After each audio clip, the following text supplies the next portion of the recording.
Assalamualaikum warahmatullahi wabarakatuh. Jumpa lagi dengan saya, Gali Kusuma, dosen Anda di mata kuliah Pemanduan Wisata. Hari ini kita akan membahas apa saja yang sudah kita pelajari selama belasan pertemuan kemarin. Mulai dari, saya yakin Anda sudah mempelajari lingkup kerja pemandu wisata.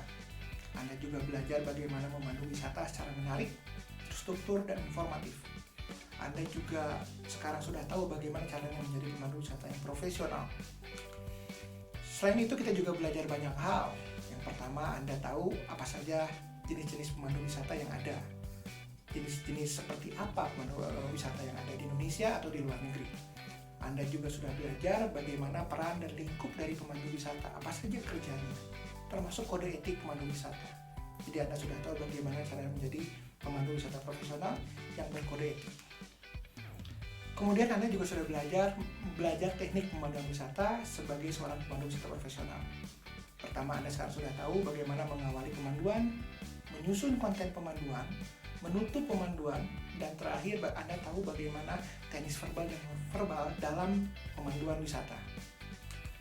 Yang berikutnya, Anda juga sudah belajar pengelolaan perjalanan wisata, mulai dari menerima tamu ketika mereka datang, dan juga melepas mereka ketika mereka kembali pulang. Anda juga belajar bagaimana memberikan layanan pada tamu ketika mereka check-in di hotel atau di tempat akomodasi mereka, di homestay. Anda juga belajar bagaimana mengolah perjalanan di dalam bis atau di dalam kendaraan.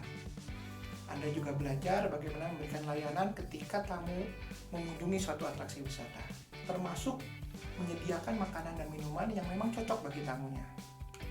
Anda juga belajar bagaimana menangani risiko dan keluhan pelanggan, termasuk diantaranya apa yang harus dilakukan bila terjadi kecelakaan yang membahayakan keselamatan tamu.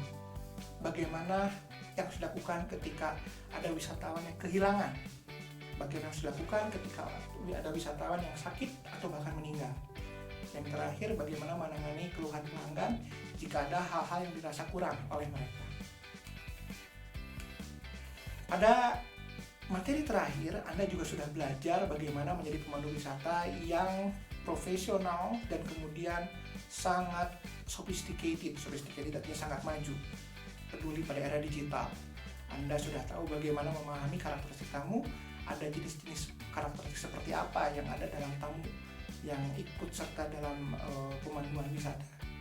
Kemudian Anda juga belajar atau mengetahui bagaimana caranya menjadi pemandu pembelajar yang harus belajar sepanjang masa, jangan pernah berhenti untuk terus menjadi pemandu profesional. Anda juga tahu betapa pentingnya bagi kita sebagai pemandu untuk selalu digitally connected, terhubung dengan dunia. Dan terakhir, Anda juga belajar secara singkat bagaimana menjadi fotografer yang handal di era digital, yang bisa menjadi nilai tersendiri bagi Anda sebagai pemandu wisata profesional.